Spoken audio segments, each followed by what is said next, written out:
So Debbie, if you could just do some test captions, please, and we'll make sure they are streaming.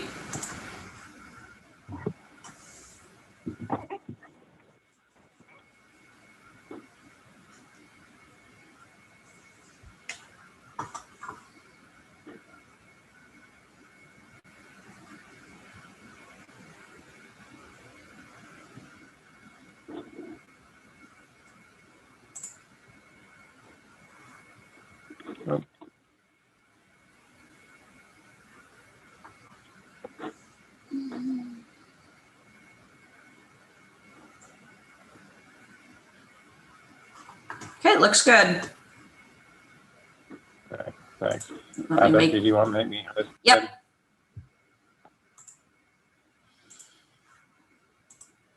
And make me co-host so that way I think when I come, I can just come back in.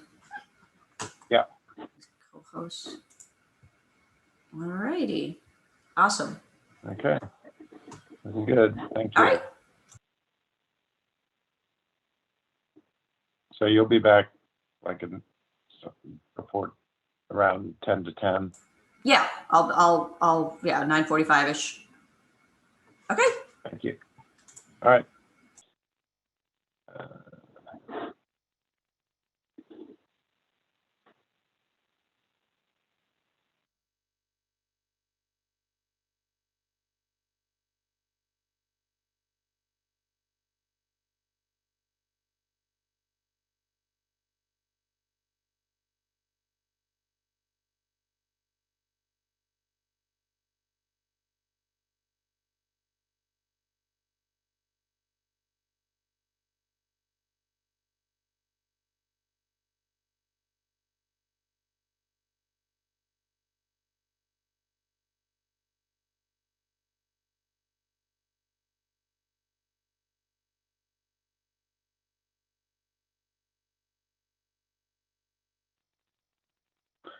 Good morning. Somebody has just joined us on the phone. If you could identify yourself, I could rename you. Thanks.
So good morning, everybody who's just joined us.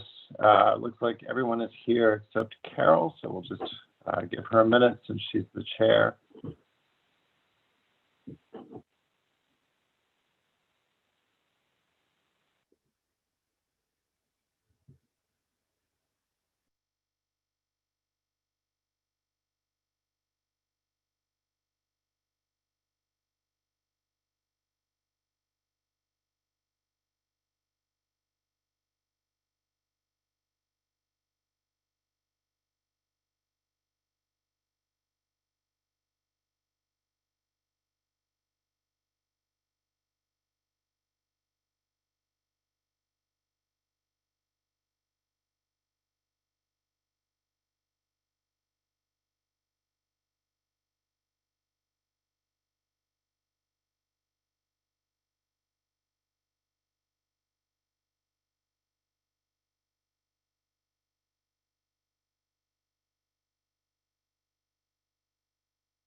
And it looks like she's just trying to join now, so just bear with us a second.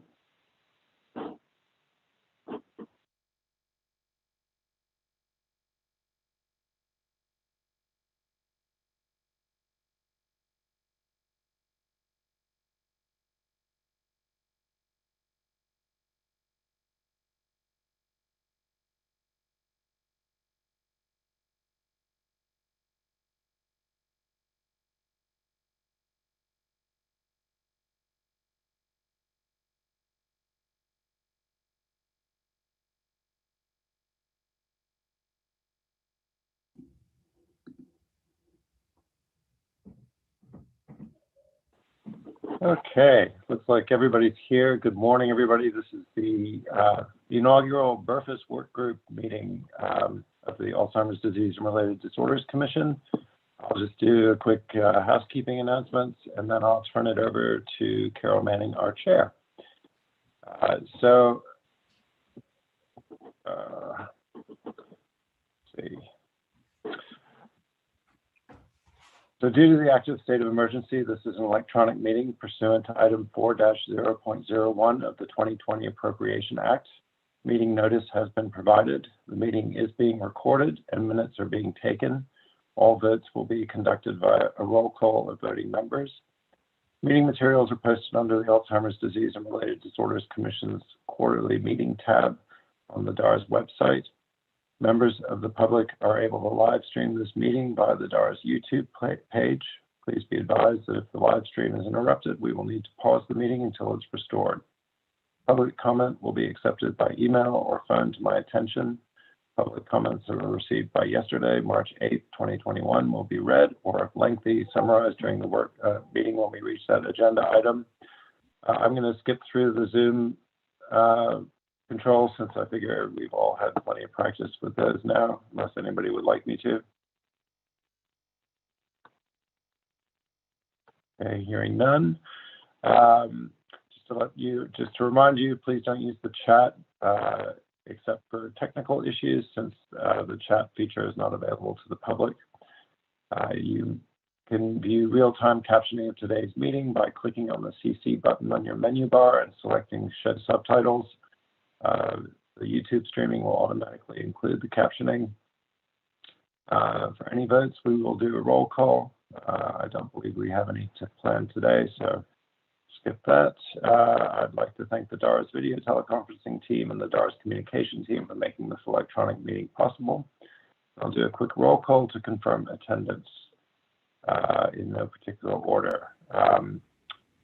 Actually, it's alphabetical. Carol Manning? Here. Kim Kuttner? Here. Lana Sargent? Here. Kim Teaster? Here. Carter Harrison? Here. I don't think I missed anybody. So Carol, let me just pull up the agenda and I'll turn the meeting over to you. Laura Bowser, sorry.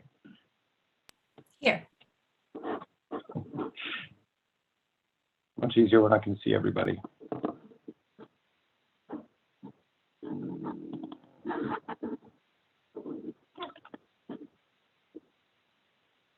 Okay.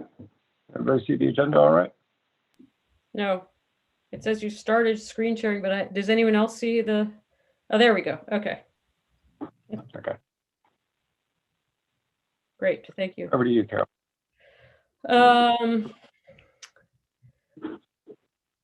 So thank you, everybody. I really appreciate everyone volunteering to be on this working group. And I would like to start just by quick, I think most of us know each other, but start with quick introductions, since hopefully we're going to be working closely together, so we know who we are. I am Carol Manning, and I am the director of the Memory Disorders Clinic at UVA. And in terms of research, my interests include cognitive decline and dementia, but really and truly the impact of caregiving on both caregivers and people with dementia. And I'm really looking forward to working with everyone, hoping that we have this really wonderful database, and I'm hoping that we can do something with it to utilize its great strength and bring information out to the public. So I can't see who else is here. George, can you just call people next so they know who goes next? Sure. I'll just go alphabetically. Laura Bowser. Yeah, so hi, I'm Laura Bowser. I am chair of the commission. I have been involved for about 6 years, and I do a lot of volunteer work with the Alzheimer's Association. And so my background and sort of what brings me here is my mother passed away with early onset Alzheimer's. And I just, I watched what my father went through with caregiving and sort of what that looks like, especially when you're at a younger age. So that's my background. Thanks. Carter Harrison. Hi, I'm Carter Harrison. I was the Senior Director of Government Affairs for the Alzheimer's Association, in charge of Virginia, Maryland, and DC public policy. I am now the Director of State Affairs with the Home Office for the association. However, they have not replaced me at the state level, so I am still covering my former responsibilities, which relate to basically all aspects of government affairs for the Alzheimer's Association here in Virginia. Thank you. Kim Kuttner.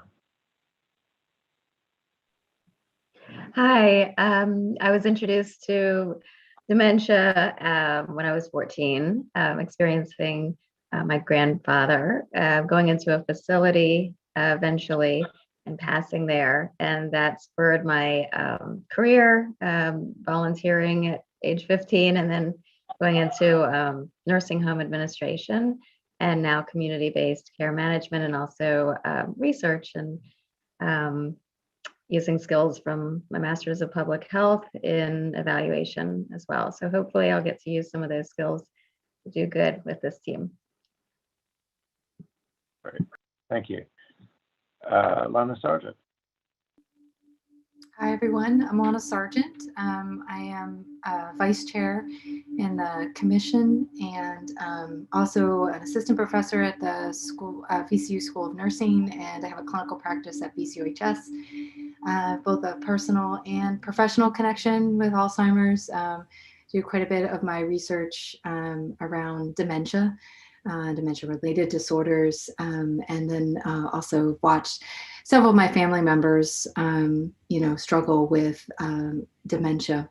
So I'm excited about this work group. I think, anything we can do to help individuals in the Commonwealth become more knowledgeable and have access to information. So I'm excited to be part of the group.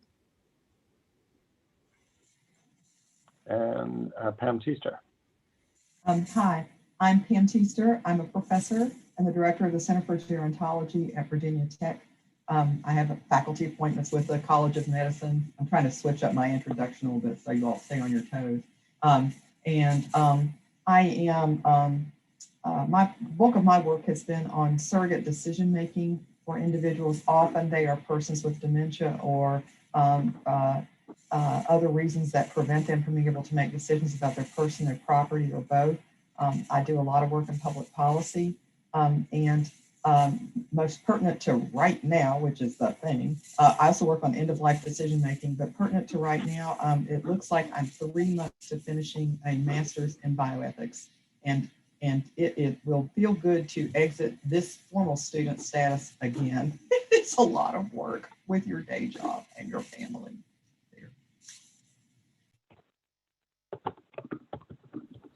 Well, congratulations in advance, Pam. I didn't know that. That's great. So George, we talked to everyone. Everyone has introduced themselves?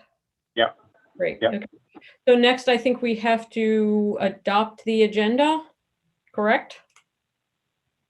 And Yes, that's right. do we have to vote on that, George? Yes, we'll do a quick roll call. So somebody needs to do a motion to accept the agenda unless anybody has any changes. I make a motion to accept the agenda. I second.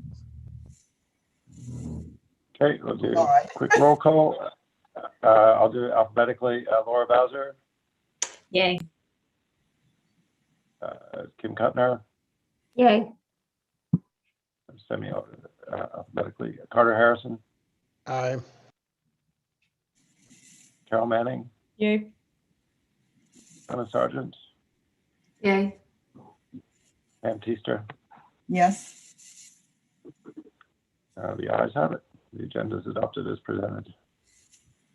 Carol, before you get started, I didn't do my introduction. I wanted to also tell you that we had last week for class your wonderful Jim Childress to talk to our public health class on ethics for public health, and he was just so amazing. I'm just a fangirl, you know. It's just all there is to it. I would agree. I think he's amazing also. I'm glad that you had the opportunity to hear from him. Okay, so any public comment? No, none was received. Okay. So now in terms of the next on here is reviewing the 2019 BRFA's cognitive decline and caregiving module data. And George, I hope you are okay with this, but you are the person who actually has the most familiarity with it. So can I ask you to speak about it briefly, please? Sure.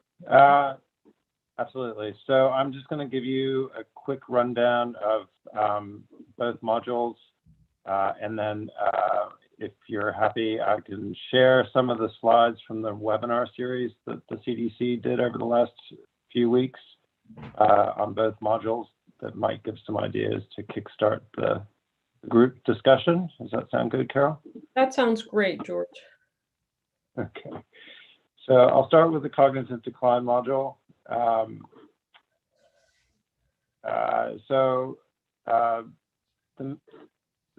Sorry, we're just having some issues with the chat, so give me 2 seconds with the captions.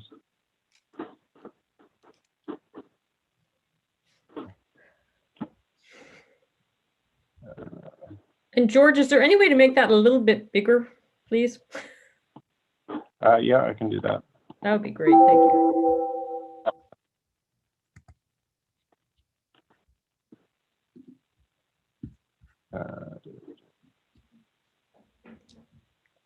Thanks. Okay. Hopefully that's going to work for the captioner.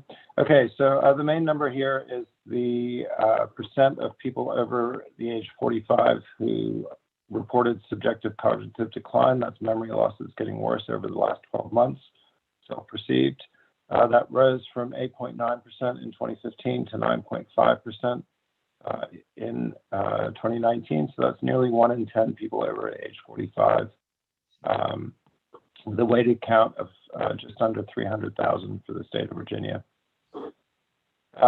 A third of these people, just over a third, have given up household activities or chores due to memory loss or confusion. And just bear in mind that this does not necessarily mean that people have dementia or diagnosis of dementia, but it does include those people if they've been answering the survey.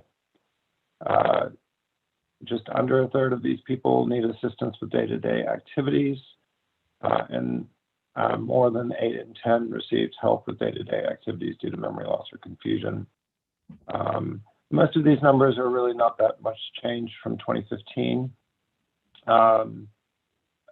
Just under a third said that the memory loss interfered with their work or social activities, and about half had not talked to a healthcare professional about their confusion or memory loss. So I guess the takeaway from this is that about 1 in 10 people in Virginia are experiencing cognitive decline, and roughly a third of those have seen a pretty major impact on their day-to-day lives. So, which would be consistent. Yep. I'm sorry, do you mind if we ask you questions as you're going along, or would you prefer to wait until the end? No, go ahead. Okay, sorry to interrupt, but population over age 45, can we break that down anymore to say over 65 or over 60? Let me check. Okay. I'll have to check with the health department. Okay. I think the stratification, the age stratification possibilities are minimal from this direct data set, but once you start working with the broader data set, which includes the demographics of everybody who was asked the survey, then you can do that. Okay. So it is possible, but you'll need to do it through the database rather than these kind of reports. So people in the cognitive decline module are only people who said yes to that first question. Correct. Okay.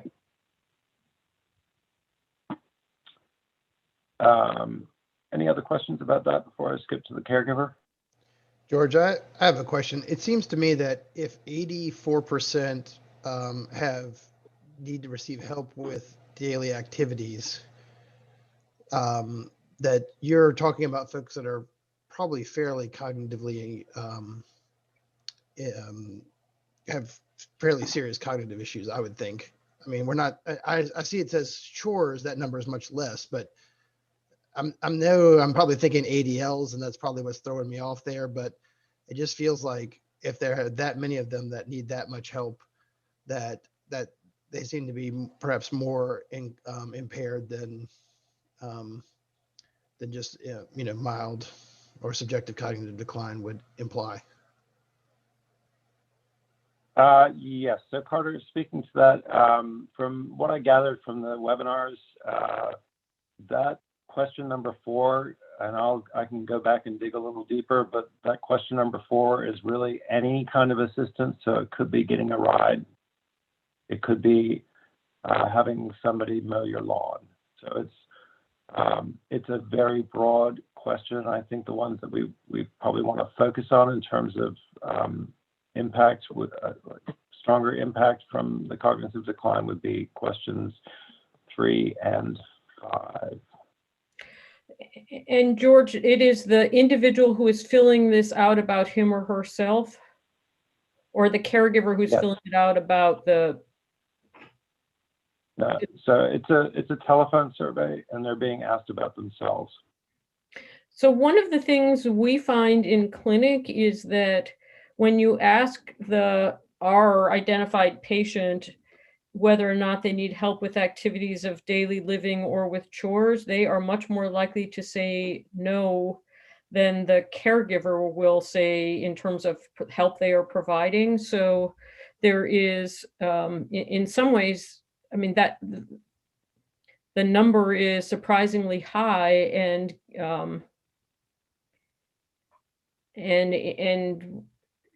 we have no way to compare that with what someone else is saying about that person, correct? As far as I know, I think that's correct. Yes. So you can find out whether the person has. I think you can cross-reference it enough to see whether there is a caregiver.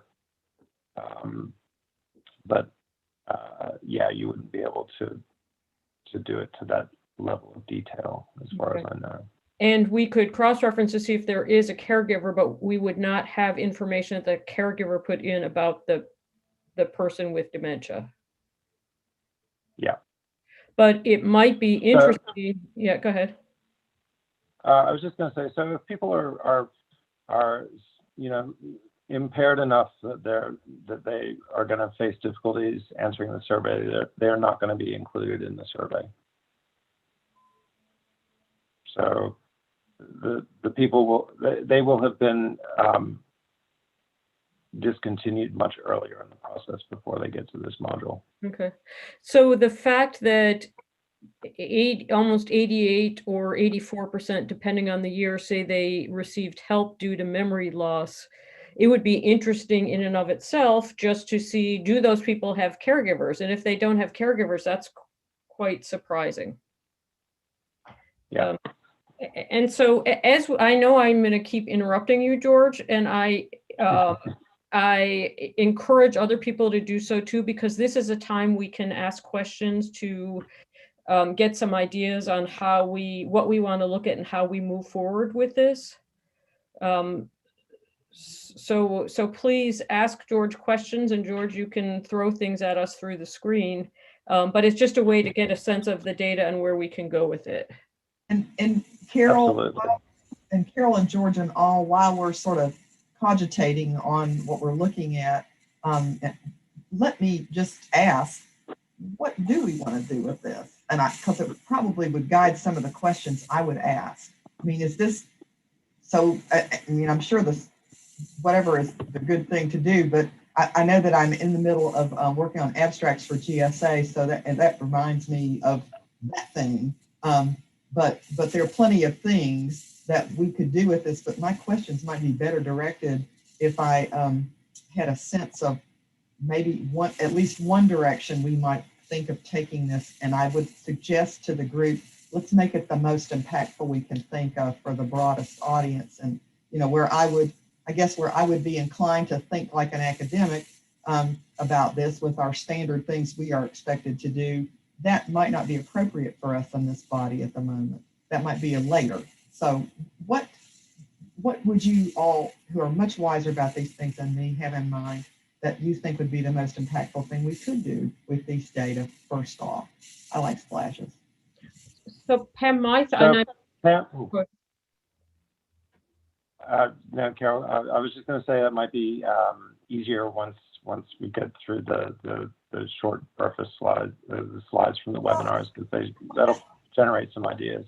I guess I would like something in the ballpark though, George, because I think of it differently depending on what we're going to do with it.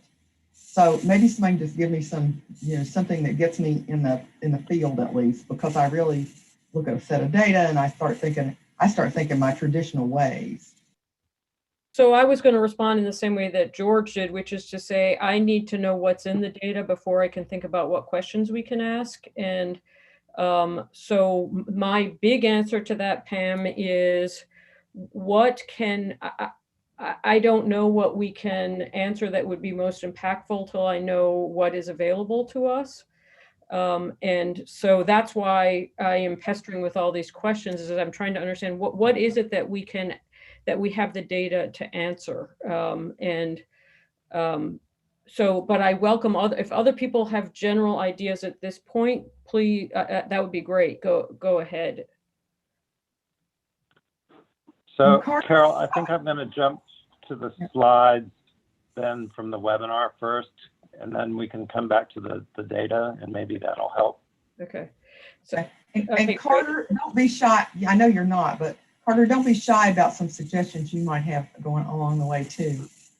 Right. Well, I think my general thinking is that this data can build a case for a variety of things based on what it said, based on what we think it says. But I generally think that it can be used to support I've used it to support changes to the Medicaid system, for example, to encourage early diagnosis, because there are more folks that, the numbers of people that don't have the conversation with docs. There's a lot of ways that we have used this data in the past to support the case management program and the need for that, especially when you tie the caregiver aspect, and who's navigating the system. But the data also has limitations, as you can see, because we can't break it down, but so far. So what I don't know is, from academic credibility standpoint, how far one can, I don't know if stretch the data is the right word, but how far one can make reasonable assumptions off of the data that exists. Thank you. So this slide is helpful. Pam, does that help some? I didn't mean to shut you down. It was just our ways of approaching it were different. Yeah, I just have some a few questions. more like this that have some topics. Sorry, Lana. That's okay. I'd just like to say that I'd like to start by understanding the data and how it's collected and look, some of the limitations, because I think that will help us determine that there could be multiple ways we could approach it through a policy lens, or maybe we do a variety of different things, an academic exercise, a policy approach. But there are some things that I don't fully understand about the data. So I would appreciate understanding how the data is collected and details. Specifically, you said one of my main questions when you were showing the other screen was that there seemed like there was some qualifying, like you knew that maybe the ADLs. So when the person's getting interviewed, do they give them examples about, what those assistants are, such as a ride or as a transportation versus our classic ADLs and IADLs that we think about? So is there more qualifying questions that the interviewee or the interviewer provides? So I can send everybody the exact questions. I don't have them right in front of me, but they're all multiple choice. Well, the answers are all coded. So the surveyor will have a code book and is looking for something that's going to fit in those codings. So I don't have it. I can find it, but it's going to take me a little bit of time. So maybe it's not best used right now. So if I can send everybody the questions to each of those modules. I know some of the answers to that. They don't really explain the questions. They just ask the questions over and over again. So if you ask, well, what do you mean about X, Y, or Z? They just re-ask the question, which is what I understand is standard practice for when you're doing these types of surveys, because it's what the individual believes that to be. So it gets a little bit difficult. And Carol, you asked earlier about the data broken down by age. In 15, there is data, the data is broken down by age and gender, as well as educational attainment. And that's on the Else Possible website. If you look under the data sections, you'll find the sheets from those. So there is a way to break at least the 15 data down. So I would assume the 19 data can be broken down similarly. And that's really helpful. And actually, Lana, that's a good point. So just from the start, this is all by phone, and how are people selected to be called?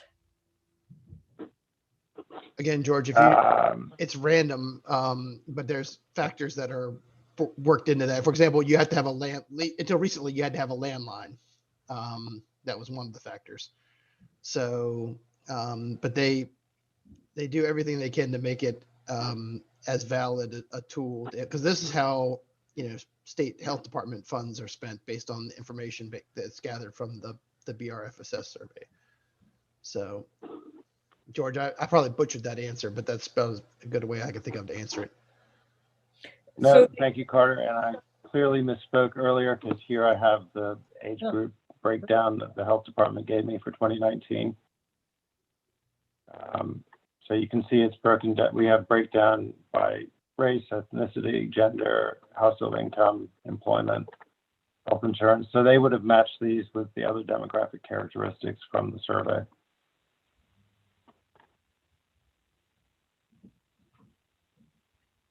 Well, that's great. And between you and me, this is where the more interesting stuff lies. Yeah. Not the high level Yeah.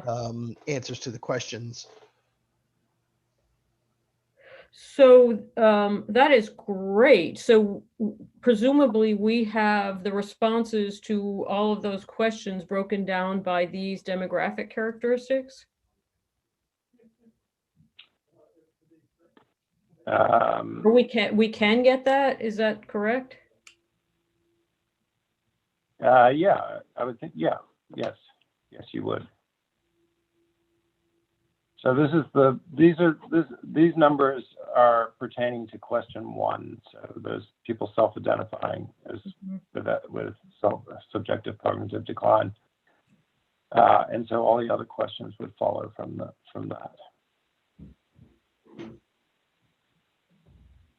And if you ask me, this is the stuff that we need to mine to try to find, patterns or pictures that can inform policy. Because, this is really where it's not so much the aggregate data, in my opinion, as it is some of the information that's provided here. So Carter, what I'm hearing, I mean, obviously your interest is policy, and this actually could really help us with policy. Yes, if somebody was to go through it and then, I haven't looked at this data in this level of detail. I don't think I've seen it personally.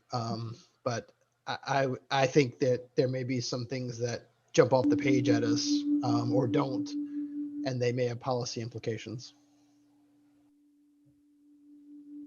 Okay. So this is extremely helpful. And then George, do you want to go back to the overview that you were giving? Because now we know that for all of these questions, we can break it down by these demographic characteristics, correct? I believe so, yes. Okay.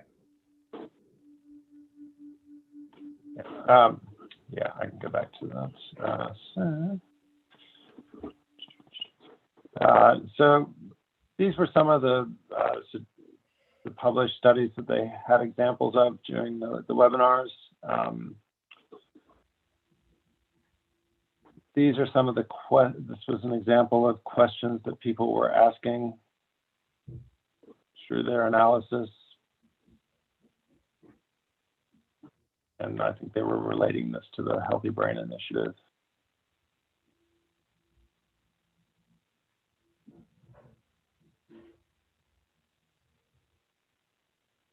So George, there's one here that I think is actually pretty important, which is the number of people with comorbid conditions, because that number is huge. So if you look at the 15 data, for example, almost 80% of people had at least one chronic condition in addition to the subjective cognitive decline. And that the way they define that is arthritis, asthma, COPD, cancer, cardiovascular disease, and diabetes. So, if you're looking at plans of care for individuals with cognitive impairment, and you're not incorporating that impairment into their diabetes management plan, for example, then, that's a serious problem for that individual, because their plan is not going to work if you're not keeping track of the fact that they have cognitive issues. Anyway, so those are the ways that we've used some of that data in the past. Carter, do they list which specific chronic disease they have, or they're just given a list and they either say yes or no, they have one of those? Do we know the answer to that question? George might. I'm just kind of wondering what kind of level of micro data we might have access to. I think they're given a list. Okay. So we just know they have one or more of those chronic diseases, but not specifically what type of chronic disease. No, I think you can match it. Okay. So if we can look at those, an interesting thing about that is some of those comorbidities are actually risk factors for dementia and some are not. So exactly. Yeah. And so that's what you were thinking, Lana. So that would be interesting to see if there's a difference in between year. I'm just off the top of my head, between years of data collection, if people who have risk factors for comorbidities that are risk factors for dementia in, say, 2015, if in 2019 those people have cognitive impairment or have greater decline than people who do not have those particular comorbidities.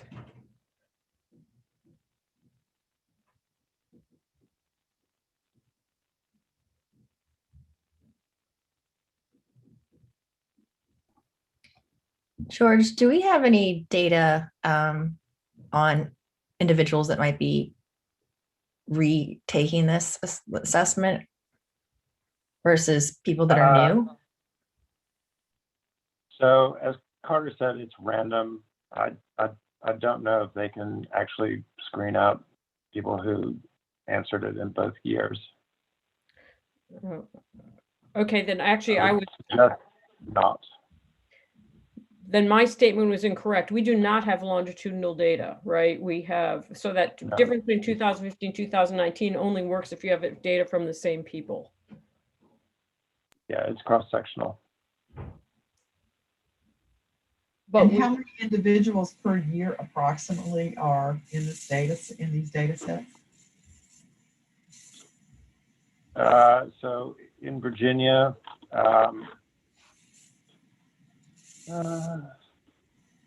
there were 5,617 people over the age of 45.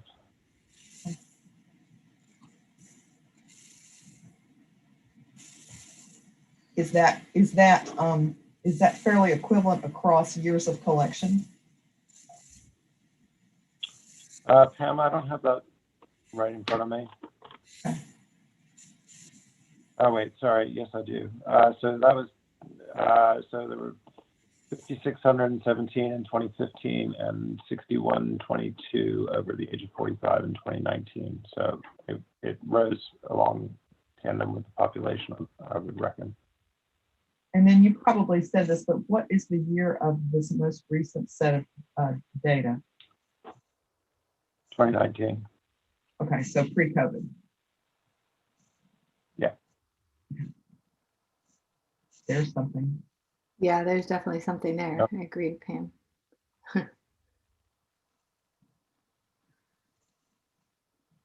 George, the slides that you have there, that was a webinar on the data itself. Yes. Yep. So CDC did a series of 4 webinars over the last month. One kind of generally introducing the two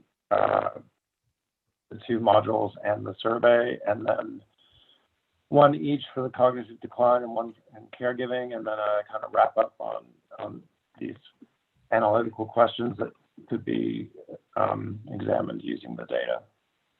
Do you know if those were recorded? Yeah, they are. I can send everybody links. They're on the DSA website. That would be great. Neurological Society of America. Because I feel like if we could watch those webinars that we on our in a time that works for us individually, that would help a lot. Okay, you assigning that as homework? Yeah, I mean, do you think all 4 of them are that it's necessary to watch all 4 of them? I don't want people to have to spend more time than necessary. Well, I'd say it would really help improve everyone's familiarity with the BRFIS itself, and then with the modules. So I'd say it would be a good idea. If you feel like it's a little bit too elementary, you can skip ahead, but I think it would put everybody on the same footing to begin with. How does everyone feel about us doing that in order to make sure that we all have the same basic understanding of the data? And can you put, I don't know if you can put it in the chat or send out the link? I'll send out a link after Okay. after the meeting today. So the first one I would say is pretty basic. It does give a good overview of the kinds of questions, like how are people surveyed and how do they select them and those kinds of things. So I reckon it would be useful.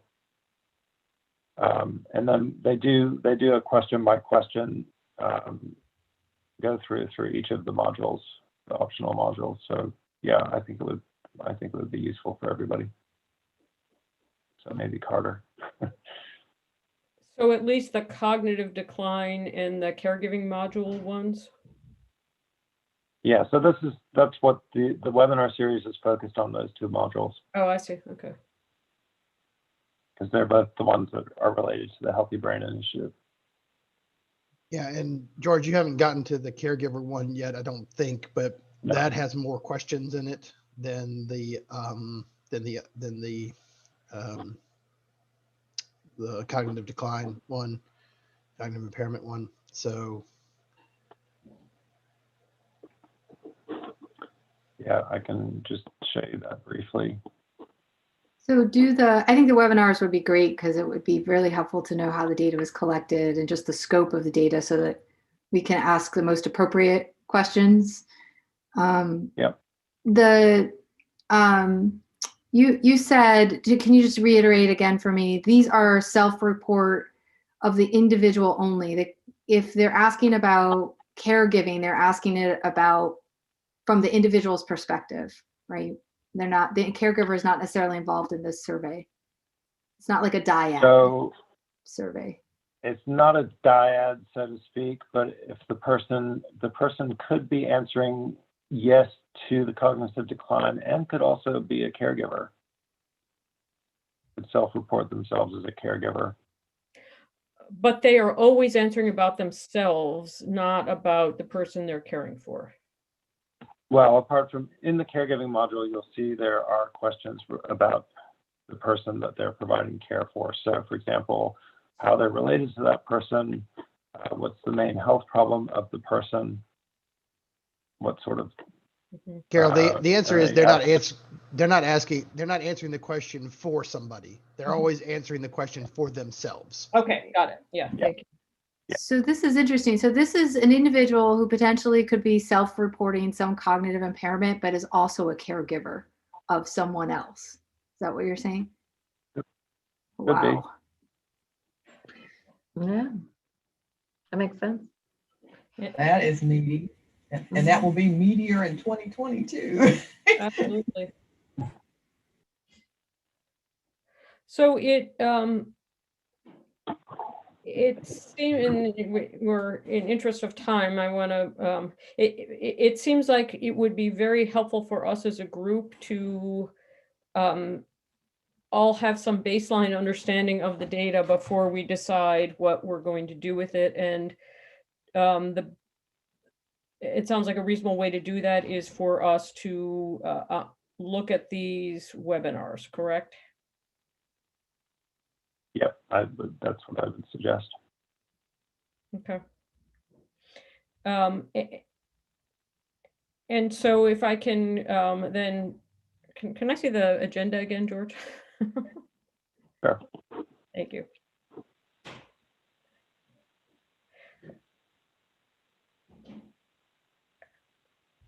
So in terms of open discussion, paper topics, and work plan, I want to have a few minutes to talk about open discussion, and it seems like paper topics we're not there yet because we don't really know what the data are, but if we could think about this discussion in terms of a priori, what are people's interests in terms of what, so back to Pam's question,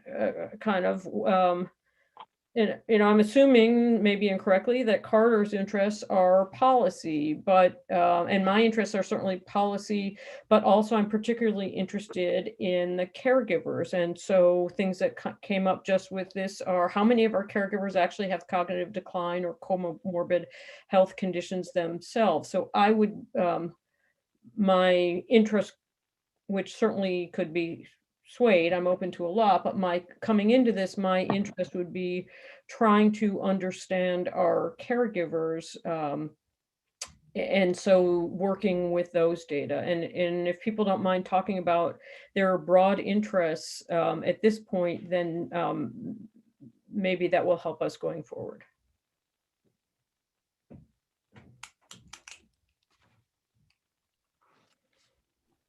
Okay, since everybody else is being shy, I guess I'll go first. I think from a policy perspective, what I would like to see this data do is help us build a case for some of the pieces that we have in our commission report. So I think a lot of the policy recommendations we have inside of our report would be supported by data that's found here. And so I would try to tie them back to those recommendations to help build our case for when we try to make the appropriate policy change. And that would apply to caregivers. That would also apply to individuals with the disease. So I think there's a lot of broad areas, because as you know, our plan is quite broad, that we could see where those linkages were. And that's my thoughts for it. Sorry. So Carter, you're saying tie it to the state plan? Yeah, I'm saying that my guess is that whatever this data will end up saying, we have a recommendation that would help address that, whether it's general or specific.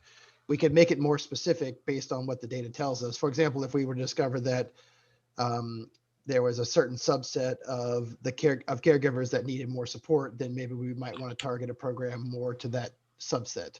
Mhm. Or if we discovered that there was a certain comorbid condition that occurred more frequently than we were expecting with subjective cognitive decline, then maybe we would work with the health department to make sure that they are incorporating brain health cognitive decline materials with whatever they're doing around that particular chronic disease, et cetera, et cetera. I mean, so there's lots of different ways it could get sliced. Okay, thank you.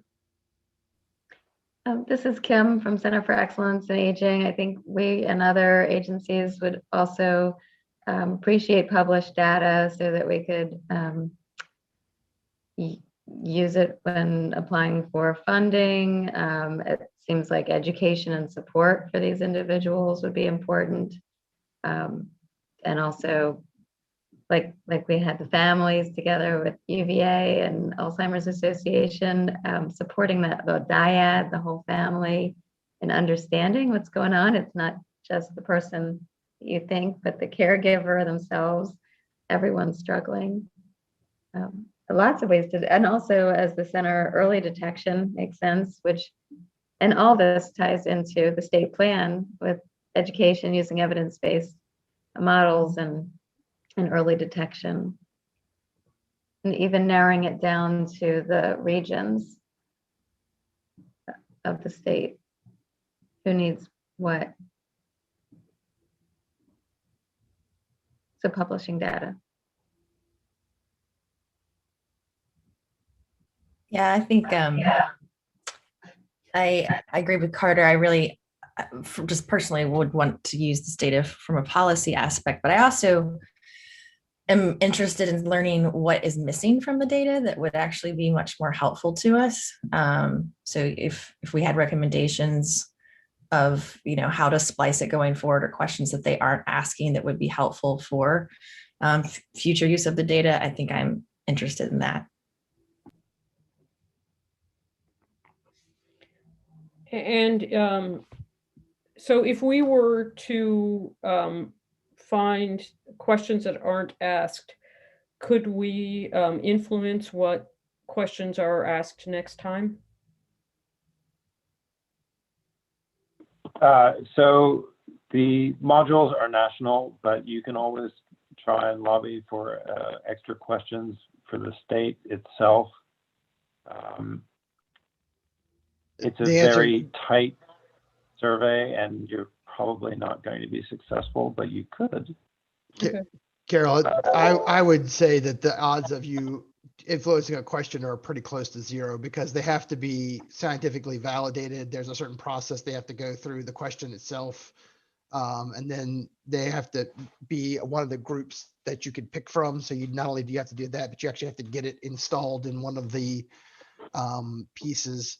If we did find one that was substantial enough, I would be willing to talk to our organization about trying to get it included through the process that we use to try to influence it, but I wouldn't make any promises. Okay, so it sounds like it is more realistic for us to try to publish what we can from what is there than try to change what they collect next time, correct? Okay.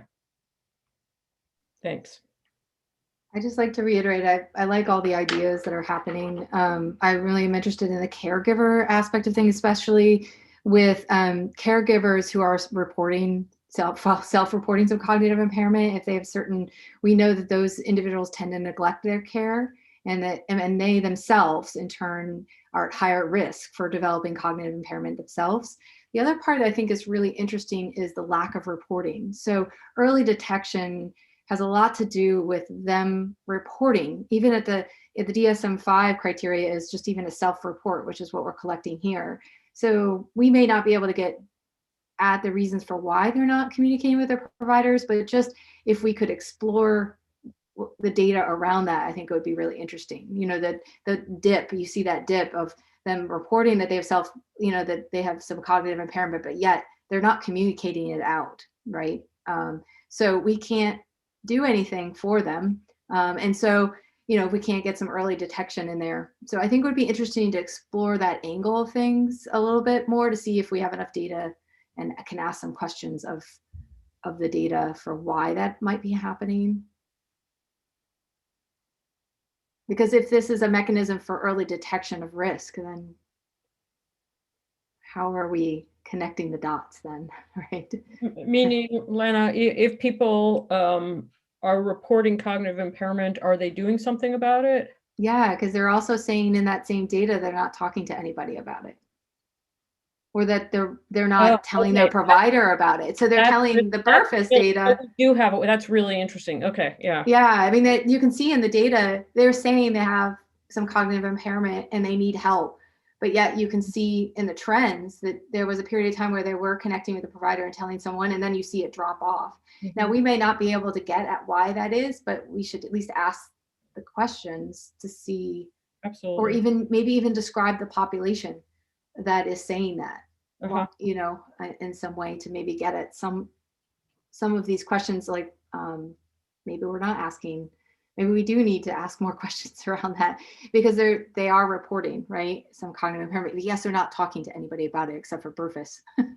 So it would be really interesting to compare those people who report cognitive impairment and don't reach out for help with those people who do have cognitive impairment and do reach out for help.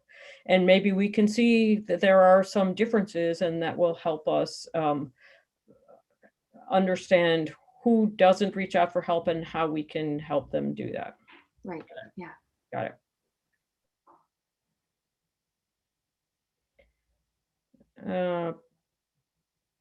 Pam, do you have thoughts on that? On what you were interested in?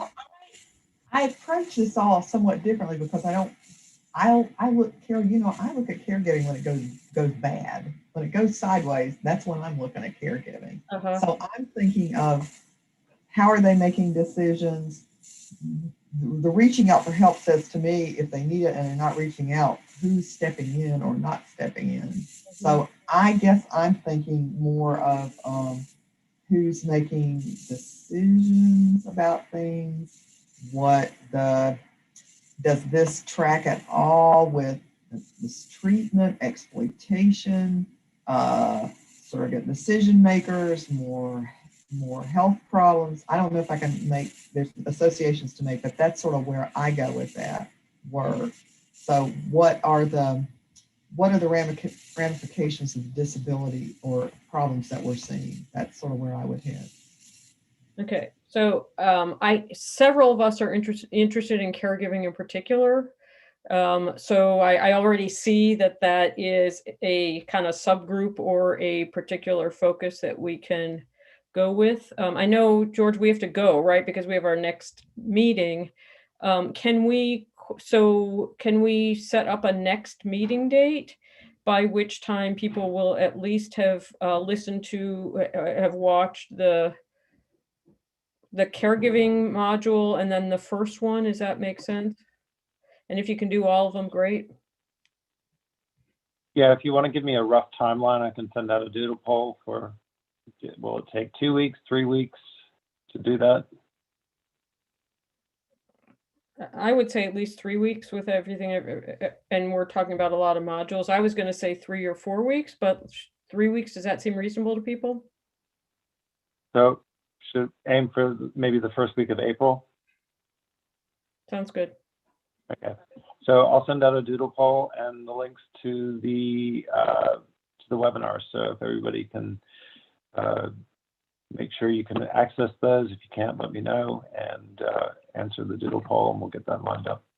Okay. George, could you send out the data that the more in-depth spreadsheets to everybody? So Sure. folks will have a chance to look at those. There might be something that really jumps off the page at you when you look at those. Yeah. Will That do. would that would be great. So if we can, when we meet next time, if everyone can have enough familiarity with the data that we can next time think about that my goal would be what projects we want to actually start working on. Seem reasonable? Yeah. Okay. Sounds good. George, is there anything I need to do to close the meeting properly here? No, you can just adjourn, but everybody should stay on. Okay, so it's the same link then. Yes. Okay, and Don't go anywhere. I would like to thank everybody. I'm really excited about this, and I think we are gonna, there's great data here, and we're gonna have fun coming up with interesting ways to look at it. So thank you very much, and I appreciate your watching those webinars and looking at the data that George sends so that we can come up with some great ideas for next time. So thank you, and stay right where you are. Yes, don't go anywhere. Thanks. Thanks, Carol. Thanks, Carol.